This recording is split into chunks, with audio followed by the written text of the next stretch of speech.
सभी छात्रों से जय हिंद, वंदे मातरम। आज मैं लेके आया हूँ कक्षा 6 का पाठ 10 क्या ऐसा नहीं हो सकता का शेष भाग। तो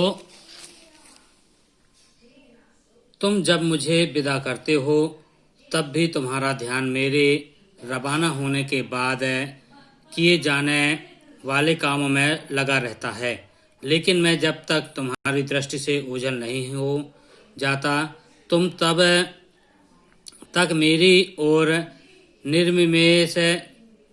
निर्निमेष दृष्टि से निहारते हो, मानो अपनी पलकों पर बैठाकर तुम मुझे विदाई देते हो।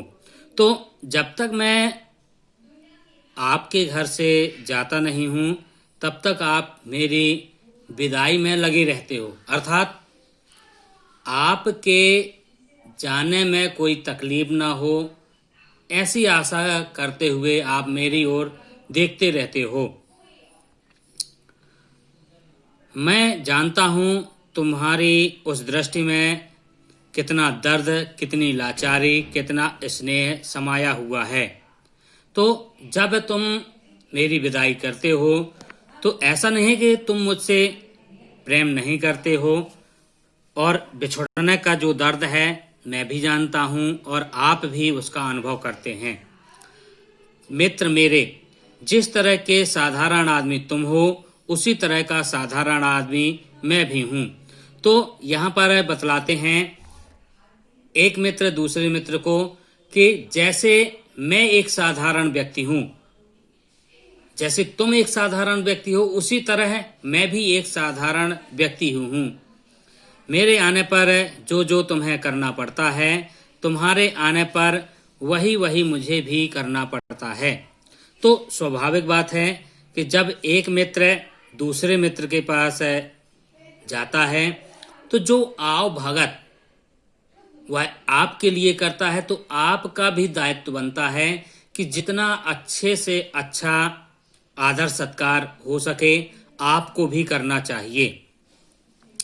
जिस तरह तुम्हारे यहाँ कभी आटा होता है तो दाल नहीं होती, उसी तरह मेरे यहाँ भी कभी दाल होती तो आटा नहीं होता। तो कहने का तात्पर्य कि हम आप एक सामाजिक प्राणी हैं और समाज में जब हम रहते हैं तो कहीं ना कहीं कोई ना कोई आपूर्ति हमारे जीवन में बनी ही रहती है। हम संपूर्ण रूप से परिपक्व नहीं हैं कि हम अपनी पूर्तियां स्वयं पूर्ण कर सकें, तो हमारे जीवन में कुछ न कुछ आपूर्ति बनी ही रहती है। तुम्हारे बिस्तर की चादर जितनी फटी हुई है मेरे बिस्तर की चादर भी उससे कम फटी हुई नहीं है। तो परिस्थिति जो आपकी है वही परिस्थिति कुल मिलाकर कही जाए तो मेरी भी है। तुम्हारी कुर्सी का दायां हत्था टूटा हुआ है और मेरी कुर्सी का बायां। तो कहने का तात्पर्य आपके यहाँ कुछ कमी है तो मेरे यहाँ कुछ कमी है। मेरे आने पर तुम जिस धुंधले कांच को छिपाते हो तुम्हारे आने पर मैं भी उसी धुंधले कांच को छिपाता हूँ, लेकिन उस धुंधले कांच में ही हमारी वास्तविक तस्वीर छिपी है। तो हम कुछ समय के लिए जरूर किसी से उधार लेकर आवश्यकताओं की पूर्ति कर सकते हैं, पर ऐसा कब तक रहेगा? जो हमारी वास्तविक स्थिति है वह तो रहेगी ही। तो छिपाने से कुछ नहीं होता, हमें चाहिए कि हम उन कमियों को हमेशा के लिए दूर कर सकें। हम सबके चेहरे पर अभावों की धुंध छाई हुई है, तो हमारे आपके जीवन में कुछ ना कुछ अभाव जरूर हैं। इसीलिए कहा गया है कि हम सबके चेहरों पर अभावों की धुंध छाई हुई है। हमारे यहाँ किसी बात की कमी, आपके यहाँ किसी दूसरी बात की कमी। तो कमी हमारे यहाँ भी है, कमी आपके यहाँ भी है। मेरे मित्र, क्या यह नहीं हो सकता कि हम जैसे हैं ठीक वैसे ही मिलें और जो हम नहीं हैं वैसा दिखाने का प्रयत्न बंद कर दें? तो अब यहाँ पर बोल रहे हैं कि जब हम सब एक हैं तो इसमें दिखावा कैसा? जो वास्तविकता है हम उसी को स्पष्ट रूप से रखें। जैसे सूखी रोटी तुम खाते हो वैसे ही मुझे खिलाओ। तो ये आवश्यकता नहीं है कि मैं यदि आपके यहाँ पे गया तो आप मुझे हलवा पूड़ी ही खिलाएं।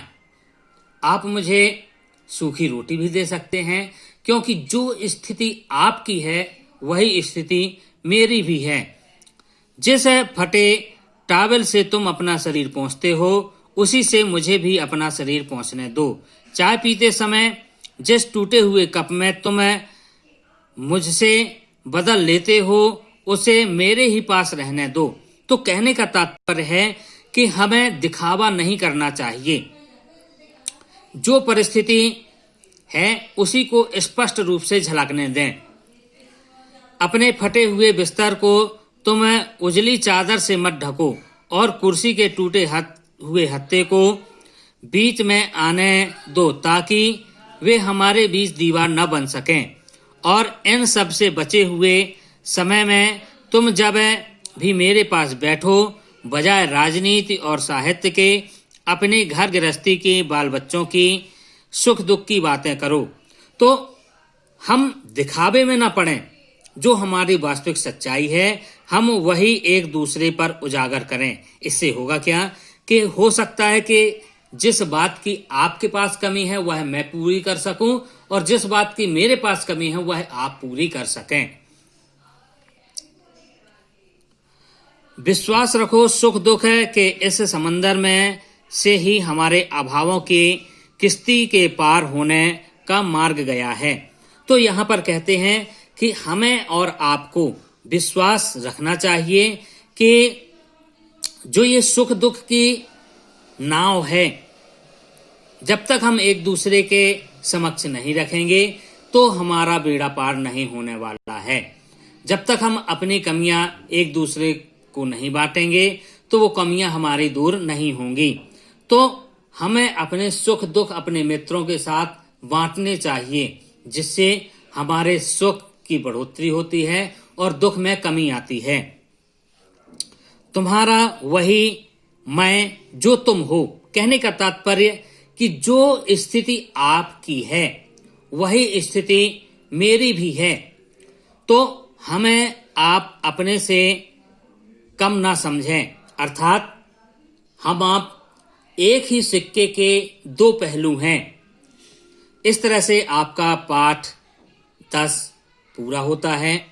यदि आपको समझ में ना आया हो तो आप पुनः मुझे लिख के भेजिए कि आचार्य जी मुझे यह समझ में नहीं आया, तो मैं उसे समझाने की भरपूर कोशिश करूंगा। आप स्वस्थ रहें, स्वच्छ रहें, तंदुरुस्त रहें। इसी आशा के साथ मैं इस वीडियो को यहीं पर विराम देता हूं और अपने स्वास्थ्य की चिंता करते हुए मास्क जरूर लगाएं। जय हिंद, जय भारत। वीडियो यदि पसंद आए तो लाइक सब्सक्राइब जरूर करें।